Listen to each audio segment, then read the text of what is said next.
संतन की महिमा कवन वखानो, अगाध बोध किश मित नहीं जानो। ਮਹਾਂਪੁਰਖ ਬ੍ਰਹਮ ਗਿਆਨੀ ਸੰਤ ਬਾਬਾ ਹਰਨਾਮ ਸਿੰਘ ਜੀ, ਜਿਨ੍ਹਾਂ ਦੀ ਸੱਚ ਕਰਨੀ ਸੱਚ ਤਾਂ ਕੀ ਰਹਿਤ, ਸੱਚ ਹਿਰਦੈ ਸਤ ਮੁਖ ਕਹਿਤ ਸੀ, ਦੇ ਜੀਵਨ ਸੰਬੰਧੀ ਤਾਂ ਕੋਈ ਉਹਨਾਂ ਗਗਨ ਮੰਡਲਾਂ ਦੀ ਉਡਾਰੀ ਮਾਰਨ ਵਾਲਾ ਅਧਿਆਤਮਦਰਸ਼ੀ ਅਤੇ ਇਸ ਸਤ ਮਾਰਗ ਦਾ ਪਾਂਧੀ ਹੀ ਬਿਆਨ ਕਰ ਸਕਦਾ ਹੈ। ਮੈਂ ਤਾਂ ਕੇਵਲ ਆਪਣੇ ਵੱਲੋਂ ਸ਼ਰਧਾ ਦੇ ਪੁੱਲ ਭੇਟ ਕਰਨ ਲਈ ਹੀ ਇਹ ਚੰਦ ਸਤਰਾਂ ਸੰਗਤ ਨਾਲ ਸਾਂਝੀਆਂ ਕਰ ਰਿਹਾ ਹਾਂ।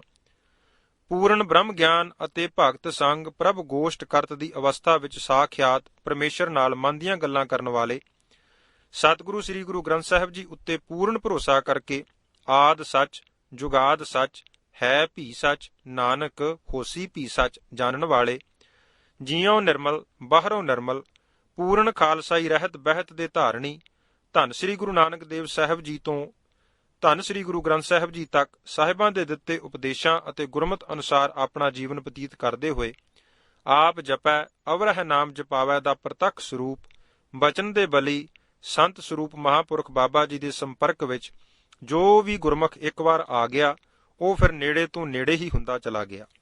ਕੋਈ ਐਸੀ ਕਸ਼ਿਸ਼ ਅਤੇ ਮਿੱਠੀ ਖਿੱਚ ਉਹਨਾਂ ਦੇ ਜੀਵਨ ਵਿੱਚ ਸਮੋਈ ਹੋਈ ਸੀ। ਹਰ ਆਏ ਪ੍ਰਾਣੀ ਨਾਲ ਉਹ ਐਸਾ ਪ੍ਰੇਮ ਭਰਿਆ ਵਰਤਾਓ ਕਰਦੇ ਸਨ ਕਿ ਹਰ ਕੋਈ ਇਹੋ ਮਹਿਸੂਸ ਕਰਦਾ ਕਿ ਮਹਾਂਪੁਰਖ ਮੈਨੂੰ ਹੀ ਸਭ ਤੋਂ ਵੱਧ ਪਿਆਰ ਕਰਦੇ ਹਨ। ਆਪ ਜੀ ਦੇ ਪ੍ਰਭੂ ਪਿਆਰ ਵਿੱਚ ਭਿੱਜੇ ਹੋਏ ਸਦਾ ਪਿਆਰ ਲਟਾਉਂਦੇ ਰਹਿੰਦੇ ਸਨ। ਆਪ ਜੀ ਦਾ ਸਿੱਖਿਆ ਦੇਣ ਦਾ ਢੰਗ ਬੜਾ ਸਾਦਾ ਪਰ ਕਮਾਈ ਵਾਲਾ ਅਤ ਅਸਰਦਾਰ ਹੁੰਦਾ ਸੀ। ਹੁੰਦਾ ਵੀ ਕਿਉਂ ਨਾ, ਕਿਉਂਕਿ ਆਪਣੀ ਜ਼ਿੰਦਗੀ ਵਿੱਚ ਜੋ ਵੀ ਵਚਨ ਆਪ ਜੀ ਨੇ ਮੁਖ ਤੋਂ ਕਿਸੇ ਨੂੰ ਕਿਹਾ, ਪਹਿਲੇ ਆਪਣੀ ਜ਼ਿੰਦਗੀ ਵਿੱਚ ਪਰਤਾ ਕੇ ਵੇਖਿਆ।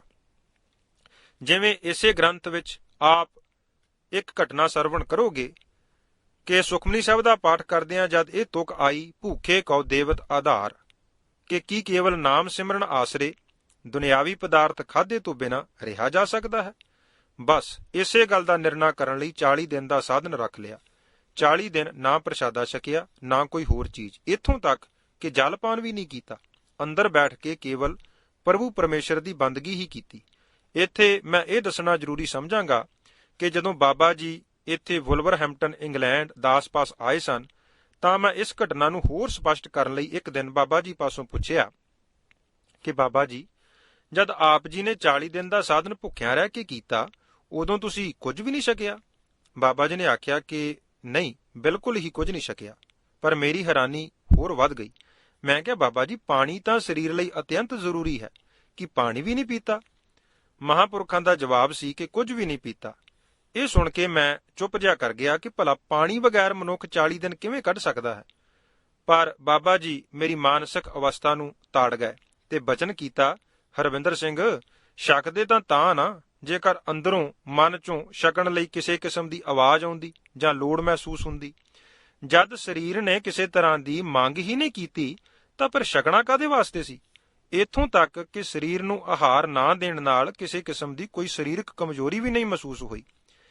ਤੇ ਫਿਰ ਇਸ ਪੰਕਤੀ ਨੂੰ ਬਿਲਕੁਲ ਪ੍ਰਤੱਖ ਕਰ ਲਿਆ ਕਿ ਜਿੱਥੇ ਨਾਮ ਆਤਮਾ ਦੀ ਖੁਰਾਕ ਹੈ ਉੱਥੇ ਹਰ ਨਾਮ ਹਮਾਰਾ ਭੋਜਨ 36 ਪ੍ਰਕਾਰ ਜਿਤ ਖਾਇਆ ਹਮਕੋ ਤ੍ਰਿਪਤ ਭਈ ਅਨੁਸਾਰ ਸਰੀਰ ਨੂੰ ਆਧਾਰ ਦੇਣ ਦੀ ਵੀ ਇਹ ਨਾਮ ਸਮਰੱਥਾ ਰੱਖਦਾ ਹੈ।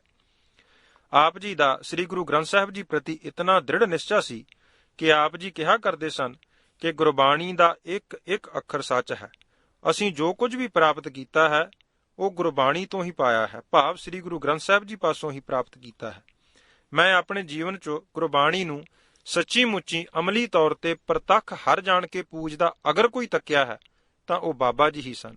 ਆਪ ਜੀ ਨੇ ਤੜਕੇ ਉੱਠ, ਵੈਸੇ ਤਾਂ ਸਾਰੀ ਰਾਤ ਹੀ ਗੁਣਗਾਵਤ ਰਹਿਣ ਬਿਹਾਣੀ ਵਾਲੀ ਗੱਲ ਸੀ, ਸੋ ਤੜਕੇ ਉੱਠ ਪਹਿਲਾਂ ਸਿਮਰਨ ਇਸ਼ਨਾਨ, ਫਿਰ ਨਿਤਨੇਮ ਤੇ ਨਿਤਨੇਮ ਤੋਂ ਪਿੱਛੋਂ ਆਪ ਹੱਥੀਂ ਸਤਿਗੁਰੂ ਸ੍ਰੀ ਗੁਰੂ ਗ੍ਰੰਥ ਸਾਹਿਬ ਜੀ ਦਾ ਪ੍ਰਕਾਸ਼ ਅਸਥਾਨ ਧੋਣਾ, ਝਾੜੂ ਦੇਣਾ ਤੇ ਨਾਲ ਜਿਸ ਵੀ ਹੋਰ ਕਿਸੇ ਸਿੰਘ ਨੇ ਸੇਵਾ ਕਰਨੀ ਹੋਵੇ ਉਸ ਨੂੰ ਵੀ ਨਾਲ ਲੈ ਲੈਣਾ। ਪਾਲਕੀ ਸਾਹਿਬ ਆਪ ਸਾਫ਼ ਕਰਕੇ ਰੁਮਾਲੇ ਸਜਾ ਕੇ ਸਤਿਗੁਰੂ ਜੀ ਦੇ ਪਾਵਨ ਸਰੂਪ ਨੂੰ ਸੀਸ ਤੇ ਲੈ ਕੇ ਆਪ ਪ੍ਰਕਾਸ਼ ਕਰਨਾ। ਰਮਾਲਿਆਂ ਨੂੰ ਕਦੇ ਵੀ ਵੱਟ ਨਹੀਂ ਪੈਣ ਦੇਣੇ। ਬਿਰਧ ਅਵਸਥਾ ਵਿੱਚ ਆਪ ਕੋਲ ਖੜੋ ਕੇ ਇਹ ਸਾਰੀ ਸੇਵਾ ਕਰਵਾਇਆ ਕਰਦੇ ਸਨ। ਹਰ ਕਾਰਜ ਕਰਨ ਤੋਂ ਪਹਿਲੇ ਅਰਦਾਸ ਕਰਕੇ ਸਤਿਗੁਰੂ ਸ੍ਰੀ ਗੁਰੂ ਗ੍ਰੰਥ ਸਾਹਿਬ ਜੀ ਦਾ ਹੁਕਮਨਾਮਾ ਲੈਣਾ। ਅਗਰ ਆਗਿਆ ਨਾ ਮਿਲੇ ਤਾਂ ਕਿੱਡਾ ਵੀ ਜ਼ਰੂਰੀ ਕੰਮ ਕਿਉਂ ਨਾ ਹੋਵੇ, ਰਹਿਣ ਦੇਣਾ। ਅਗਰ ਕਿਸੇ ਪ੍ਰੇਮੀ ਨੇ ਕਿਸੇ ਕਾਰਜ ਨੂੰ ਆਰੰਭ ਕਰਨ ਦੀ ਬੇਨਤੀ ਕਰਨੀ ਤਾਂ ਆਪ ਜੀ ਨੇ ਉਸ ਪ੍ਰੇਮੀ ਨੂੰ ਨਾਲ ਲੈ ਕੇ ਸਤਿਗੁਰੂ ਸ੍ਰੀ ਗੁਰੂ ਗ੍ਰੰਥ ਸਾਹਿਬ ਜੀ ਦੀ ਹਜ਼ੂਰੀ ਜਾ ਹਾਜ਼ਰ ਹੋਣਾ ਸਾਹਿਬਾਂ ਦਾ ਹੁਕਮਨਾਮਾ ਲੈ ਕੇ ਜੋ ਆਗਿਆ ਸਤਿਗੁਰੂ ਜੀ ਦੀ ਆਉਣੀ ਉਸ ਨੂੰ ਦੱਸ ਦੇਣੀ, ਕਦੇ ਵੀ ਆਪਾ ਨਹੀਂ ਜਨਾਉਣਾ। ਹਰ ਕਾਰਜ ਕਰਨ ਲੱਗਿਆਂ ਜਾਂ ਕਿਤੇ ਜਾਣ ਤੋਂ ਪਹਿਲਾਂ ਹਮੇਸ਼ਾ ਸਤਿਗੁਰੂ ਜੀ ਅੱਗੇ ਅਰਦਾਸ ਕਰਕੇ ਫੇਰ ਆਰੰਭਤਾ ਕਰਨੀ। ਕਿਸੇ ਵੀ ਵਸਤੂ ਨੂੰ ਛਕਣ ਤੋਂ ਪਹਿਲਾਂ ਸਦਾ ਹੀ ਅਰਦਾਸ ਕਰਿਆ ਕਰਦੇ, ਇੱਥੋਂ ਤੱਕ ਕਿ ਜਲ ਛਕਣ ਲੱਗਿਆਂ ਵੀ ਪਹਿਲਾਂ ਕਾਮ ਕ੍ਰੋਧ ਅਰ ਲੋਭ ਮੋਹ ਬਿਨ ਸਜਾਏ ਅਹਮੇਵ ਨਾਨਕ ਪ੍ਰਭ ਸ਼ਰਨਾਗਤੀ ਕਰ ਪ੍ਰਸਾਦ ਗੁਰਦੇਵ। ਸ਼ਲੋਕ ਪੜ੍ਹ ਕੇ ਬੇਨਤੀ ਕਰਨੀ ਕਿ ਗਰੀਬ ਨਵਾਜ ਜੀ, ਆਪ ਜੀ ਦੇ ਹਜ਼ੂਰ ਜਲ ਹਾਜ਼ਰ ਹੈ, ਆਪ ਜੀ ਭੋਗ ਲਾਓ, ਸੀਤ ਪ੍ਰਸ਼ਾਦ ਆਪਣੇ ਸੇਵਕਾਂ ਨੂੰ ਬਖਸ਼ੋ। ਫੇਰ ਜਲ ਛਕਿਆ ਕਰਦੇ। ਅਰਦਾਸਪਤੀ ਆਪ ਜੀ ਆਖਿਆ ਕਰਦੇ ਸਨ ਕਿ ਜੀ ਕੀ ਬਿਰਥਾ ਹੋਏ ਸੋ ਗੁਰ ਪੈ ਅਰਦਾਸ ਕਰ।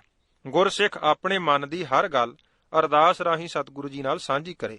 ਅਗਰ ਕੋਈ ਮਹਾਬਲੀ ਕਾਮ ਕ੍ਰੋਧ ਲੋਭ ਮੋਹ ਜਾਂ ਅਹੰਕਾਰ ਆਦਿ ਕਿਸੇ ਮਨੁੱਖ ਤੇ ਹਾਵੀ ਹੋ ਜਾਣ ਦਾ ਯਤਨ ਕਰਨ ਤਾਂ ਗੁਰਸਿੱਖ ਉਸੇ ਵੇਲੇ ਸਤਿਗੁਰੂ ਜੀ ਅੱਗੇ ਅਰਦਾਸ ਵਿੱਚ ਜੁੜ ਜਾਏ। ਫਿਰ ਸਤਿਗੁਰੂ ਜੀ ਆਪ ਹੱਥ ਦੇ ਕੇ ਰੱਖ ਲੈਣਗੇ। ਭਰੋਸਾ ਰੱਖ ਕੇ ਜੋਦੜੀ ਕਰਨ ਵਾਲੇ ਗੁਰਸਿੱਖ ਦੀ ਸਤਿਗੁਰੂ ਜੀ ਸਮੇਂ-ਸਮੇਂ ਗੁਰਬਾਣੀ ਦੀਆਂ ਤੁਕਾਂ ਰਾਹੀਂ ਮਨ ਨੂੰ ਪ੍ਰੇਰ ਕੇ ਆਪ ਅਗਵਾਈ ਕਰਦੇ ਸਨ।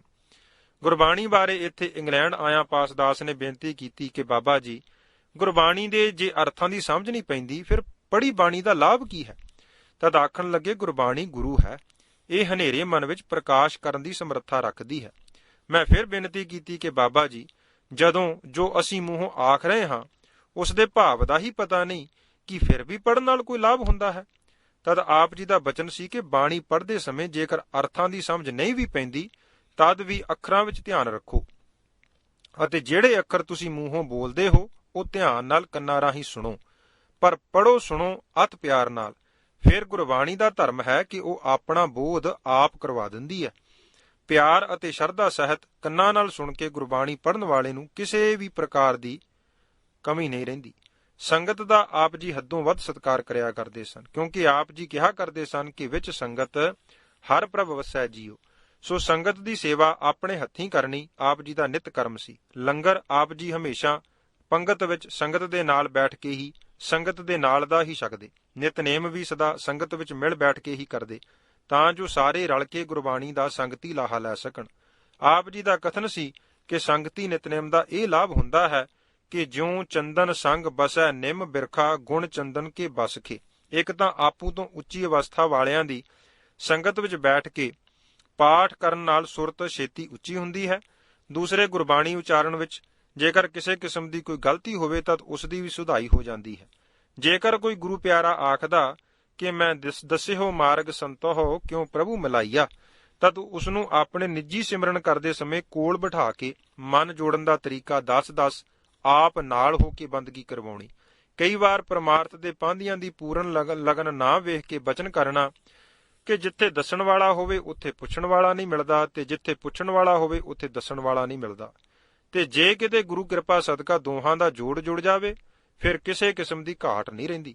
ਸਿਮਰਨ ਭਜਨ ਦੇ ਸਮੇਂ ਨੂੰ ਛੱਡ ਬਾਕੀ ਕਿਸੇ ਵੀ ਵਕਤ ਕੋਈ ਵੀ ਗੁਰਮੁਖ ਉਹਨਾਂ ਨੂੰ ਮਿਲ ਸਕਦਾ ਸੀ, ਕੋਈ ਵੀ ਰੋਕ ਨਹੀਂ ਸੀ। ਹਰ ਤਰ੍ਹਾਂ ਦੇ ਲੋੜਵੰਦ ਲਈ ਆਪ ਜੀ ਦਾ ਦਰ ਹਮੇਸ਼ਾ ਖੁੱਲ੍ਹਾ ਰਹਿੰਦਾ ਸੀ। ਅਜਿਹੇ ਜੀਵਨ ਵਾਲੇ ਸੰਸਾਰ ਵਿੱਚ ਹੈਨ ਵਿਰਲੇ ਨਾ ਹੀ ਘਣੇ, ਪਰ ਬੜੀ ਮੁਸ਼ਕਲ ਨਾਲ ਮਿਲਦੇ ਹਨ। ਤੂੰ ਨਿਰਵੈਰ ਸੰਤ ਤੇਰੇ ਨਿਰਮਲ ਦੇ ਮਹਾਵਾਕ ਅਨੁਸਾਰ ਜੇ ਆਪ ਜੀ ਐਡੇ ਫਰਾਖ ਦਿਲ ਸਨ ਕਿ ਕਿੱਡੀ ਵੀ ਵੱਡੀ ਗਲਤੀ ਕਿਸੇ ਸੇਵਾਦਾਰ ਪਾਸੋਂ ਹੋ ਜਾਵੇ, ਜੇ ਉਸਨੇ ਇੱਕ ਵਾਰ ਹੱਥ ਜੋੜ ਕੇ ਆਖ ਦਿੱਤਾ ਕਿ ਬਾਬਾ ਜੀ ਮੈਥੋਂ ਗਲਤੀ ਹੋ ਗਈ ਹੈ, ਆਪ ਜੀ ਮੁਆਫ ਕਰ ਦਿਓ, ਅੱਗੋਂ ਲਈ ਅਜਿਹਾ ਨਹੀਂ ਹੋਵੇਗਾ, ਫਿਰ ਕੀ ਮਜਾਲ ਜ਼ਿੰਦਗੀ ਭਰ ਉਸ ਦੀ ਗਲਤੀ ਨੂੰ ਕਦੇ ਵੀ ਚਿਤਾਰਿਆ ਹੋਵੇ ਜਾਂ ਮਨ ਵਿੱਚ ਰੱਖਿਆ ਹੋਵੇ। ਉਸੇ ਵੇਲੇ ਹੀ ਸਦਾ ਲਈ ਮੁਆਫ ਕਰ ਦੇਣਾ। ਕੀਤੇ ਬਚਨ ਦੇ ਅਤੇ ਕਿਸੇ ਨੂੰ ਦਿੱਤੇ ਹੋਏ ਸਮੇਂ ਦੇ ਅਤਿਅੰਤ ਪਾਬੰਦ ਸਨ। ਮੈਨੂੰ ਯਾਦ ਹੈ ਕਿ ਇੱਕ ਵਾਰ ਰਸੂਲਪੁਰ ਪਾਠ ਦੇ ਭੋਗ ਤੇ ਜਾਣ ਲਈ ਇੱਕ ਪ੍ਰੇਮੀ ਨਾਲ ਆਪ ਜੀ ਨੇ ਬਚਨ ਕਰ ਦਿੱਤਾ ਕਿ ਅਸੀਂ ਭੋਗ ਸਮੇਂ ਪਹੁੰਚਾਂਗੇ, ਪਰ ਜਿਸ ਦਿਨ ਭੋਗ ਪੈਣਾ ਸੀ ਉਸ ਤੋਂ ਪਹਿਲਾਂ ਦਿਨ ਅਤੇ ਰਾਤ ਲਗਾਤਾਰ ਮੋਹਲੇ ਧਾਰ ਬਾਰਿਸ਼ ਪੈਂਦੀ ਰਹੀ। ਆਉਣ ਜਾਣ ਦੇ ਸਾਧਨ ਬੰਦ ਹੋ ਗਏ। ਆਪ ਜੀ ਆਖਣ ਲੱਗੇ ਕਿ ਅਸੀਂ ਭੋਗ ਤੇ ਪਹੁੰਚਣ ਦਾ ਬਚਨ ਕੀਤਾ ਹੋਇਆ ਹੈ, ਉੱਥੇ ਜ਼ਰੂਰ ਪੁੱਜਣਾ ਹੈ। ਸੋ ਤੜਕੇ ਨਿਤਨੇਮ ਤੋਂ ਵਿਹਲੇ ਹੋ ਕੇ ਤਿਆਰੀ ਕੀਤੀ ਤੇ ਪੈਦਲ ਤੁਰ ਕੇ ਹੀ ਰਸੂਲਪੁਰ ਪੁੱਜ ਗਏ। ਘਰ ਵਾਲੇ ਮੌਸਮ ਦੀ ਮਜਬੂਰੀ ਵੇਖ ਕੇ ਉਦਾਸ ਸਨ ਕਿ ਮਹਾਂਪੁਰਖਾਂ ਨੇ ਆ ਨਹੀਂ ਸਕਣਾ। ਉਹਨਾਂ ਨੂੰ ਆਪਣੀਆਂ ਅੱਖਾਂ ਤੇ ਯਕੀਨ ਹੀ ਨਾ ਆਵੇ ਜਦ ਬਾਬਾ ਜੀ ਨੇ ਜਾ ਫਤਿਹ ਬੁਲਾਈ। ਇੱਕ ਹੋਰ ਨਿਯਮ ਜੋ ਆਪ ਜੀ ਨੇ ਜੀਵਨ ਪ੍ਰਯੰਤ ਤੋੜ ਨਿਭਾਇਆ ਕਿ ਆਪ ਜੀ ਕਿਤੇ ਵੀ ਸਫ਼ਰ ਤੇ ਜਾਣ ਸਮੇਂ ਘੱਟੋ ਘੱਟ 5 ਪਾਠ ਬੇਨਤੀ ਚੌਪੀ ਦੇ ਕਰਕੇ ਅਰਦਾਸ ਕਰਦੇ ਸਨ ਅਤੇ ਹਰ ਰੋਜ਼ ਘੱਟ ਤੋਂ ਘੱਟ 27 ਪਾਠ ਬੇਨਤੀ ਚੌਪੀ ਦੇ ਕਰਕੇ ਗੁਰੂ ਪੰਥ ਅਤੇ ਗੁਰ ਅਸਥਾਨਾਂ ਦੀ ਚੜ੍ਹਦੀ ਕਲਾ ਲਈ ਅਰਦਾਸ ਕਰਿਆ ਕਰਦੇ ਸਨ। ਵੈਸੇ ਤਾਂ ਆਪ ਜੀ ਦਾ ਸਮੁੱਚਾ ਜੀਵਨ ਹੀ ਗੁਰੂ ਪੰਥ ਦੇ ਲੇਖੇ ਸੀ। ਸ਼ਾਸਤਰਾਂ ਅਤੇ ਕੇਸਾਂ ਦਾ ਅਦਬ ਆਪ ਜੀ ਬਹੁਤ ਜ਼ਿਆਦਾ ਕਰਿਆ ਕਰਦੇ ਸਨ। ਕੇਸਾਂ ਨੂੰ ਗੁਰੂ ਕੀ ਮੋਹਰ ਜਾਣ ਕੇ ਅਤ ਸਤਿਕਾਰ ਕਰਦੇ ਸਨ, ਇੱਥੋਂ ਤੱਕ ਕਿ ਕੰਘੇ ਨਾਲ ਸਰੀਰ ਤੋਂ ਅਲੱਗ ਹੋਏ ਰੋਮਾਂ ਦਾ ਵੀ ਆਪ ਜੀ ਸਾਂਭ ਕੇ ਸੰਸਕਾਰ ਕਰਦੇ ਸਨ। ਖੈਰ, ਮਹਾਂਪੁਰਖਾਂ ਦੇ ਜੀਵਨ ਸੰਬੰਧੀ ਗੁਰੂ ਕੀਆਂ ਸੰਗਤਾਂ ਨਾਮ ਰਸ ਦੇ ਮੁਤਲਾਸ਼ੀ, ਸੱਚ ਦੇ ਢੁੰਡਾਊ ਸੰਗੀ, ਜਿਨ੍ਹਾਂ ਤਨੋਂ ਮਨੋਂ ਮਹਾਂਪੁਰਖਾਂ ਦੀ ਸੰਗਤ ਦਾ ਲਾਹਾ ਲਿਆ, ਮੈਥੋਂ ਜ਼ਿਆਦਾ ਜਾਣਦੇ ਹਨ। ਚੂੰਕਿ ਮੈਂ ਕੋਈ ਪ੍ਰਭ ਮਿਲਵੇਗੀ ਲਾਲਸਾ ਲੈ ਕੇ ਜਾਂ ਬਿਰਹੋਂ ਦੇ ਬਾਣਾਂ ਦਾ ਵਿੰਨਿਆ ਆਪਣੇ ਪ੍ਰੀਤਮ ਦੀ ਤਲਾਸ਼ ਕਰ ਲਈ ਮਹਾਂਪੁਰਖਾਂ ਦੀ ਸੰਗਤ ਵਿੱਚ ਨਹੀਂ ਸੀ ਆਇਆ। ਮੇਰਾ ਤਾਂ ਕੋਈ ਪੂਰਬਲਾ ਕਰਮ ਹੀ ਇੰਨਾ ਜ਼ੋਰ ਪਾ ਗਿਆ ਕਿ ਅਜਿਹੇ ਸਤਪੁਰਖਾਂ ਦੀ ਸੰਗਤ ਵਿੱਚ ਮਾਤਾ ਪਿਤਾ ਜੀ ਨੇ ਲਾ ਦਿੱਤਾ। ਮੈਂ ਭਾਵੇਂ ਅਰਿੰਡ ਬਿਰਤੀ ਨਾਲ ਹੀ ਸੰਗਤ ਕੀਤੀ, ਪਰ ਦੂਸਰੇ ਪਾਸੇ ਤਾਂ ਚੰਦਨ ਸੀ ਨਾ।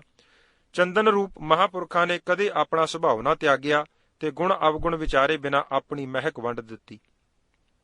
ਇਹ ਕੋਈ ਮਹਾਂਪੁਰਖਾਂ ਦਾ ਬਖਸ਼ਿੰਦ ਬਿਰਦ ਸੀ ਜੋ ਮੇਰੇ ਇੱਥੇ ਇੰਗਲੈਂਡ ਆਉਣ ਪਿੱਛੋਂ ਜਦ ਪਦਾਰਥਵਾਦੀ ਮੁਲਕ ਵਿੱਚ ਆ ਕੇ ਸੰਗਤ ਦੀ ਘਾਟ ਨੂੰ ਬੜੀ ਸ਼ਿੱਦਤ ਨਾਲ ਮਹਿਸੂਸ ਕਰਨ ਕਰਕੇ ਮਨ ਉਦਾਸ ਸੀ, ਤਦ ਬਾਬਾ ਜੀ 2 ਵਾਰ ਚੱਲ ਕੇ ਇੱਥੇ ਮਿਲਣ ਆਏ ਅਤੇ ਆਪਣੀ ਗਲਵੱਕੜੀ ਵਿੱਚ ਘੁੱਟ ਕੇ ਜਿਵੇਂ ਪਿਆਰ ਭਰੇ ਬਚਨ ਕਹੇ ਕਿ ਅਸੀਂ ਸੋਚਿਆ ਕਿ ਕਾਕਾ ਜੀ ਬਹੁਤ ਉਦਾਸ ਹੈ, ਆਪ ਜਾ ਕੇ ਮਿਲ ਆਈਏ।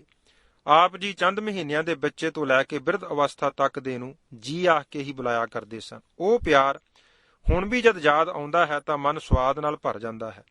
ਜਦੋਂ ਆਪ ਜੀ ਆਖਰੀ ਵਾਰ ਇੰਗਲੈਂਡ ਆਏ ਤਦ ਮੈਂ ਕਈ ਸਾਰੇ ਬਚਨ ਜੋ ਅੱਗੇ ਜ਼ਿੰਦਗੀ ਭਰ ਖੁੱਲ੍ਹ ਕੇ ਬਾਬਾ ਜੀ ਨਾਲ ਨਾ ਕਰ ਸਕਿਆ, ਇਕਾਂਤ ਵਿੱਚ ਬੈਠ ਕੇ ਕੀਤੇ।